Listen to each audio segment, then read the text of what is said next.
Well, police in Toronto are asking for help to locate a man who went missing 2 weeks ago from a mental health hospital. The man was being treated there after he was found not criminally responsible for a murder in 2014.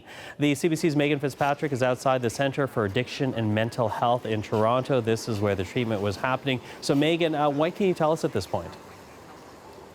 There are a lot of unanswered questions with this missing person case, Michael, but what we do know is that the Toronto Police put out this news release on Monday asking for the public assistance to locate Zhebin Cong, a 47-year-old man. The news release was put out almost 2 weeks after he was reported missing on July 3rd. So unclear why the delay in putting out the news release asking for the public assistance. It said that he was last seen in this area of Toronto, Queen Street and Ossington, around 4 p.m.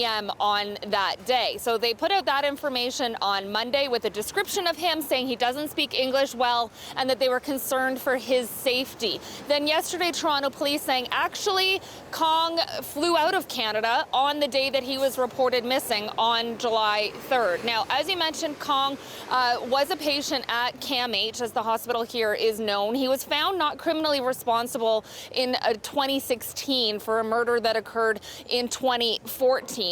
CAMH doesn't comment on individual patient cases, but they spoke generally in a statement about how they work closely with police, how they take public safety very seriously, and that in general, it's the Ontario Review Board, the body that handles not criminally responsible cases, that sets the conditions for patients in terms of what restrictions are on them, what privileges they have in terms of perhaps community passes, day passes, or even living in the community. In some of the documents we've seen from ORB hearings to do with the Cong case over the last few years, there is an indication that Cong said he had a desire to go back to China to live with his mother. That's where he was from originally.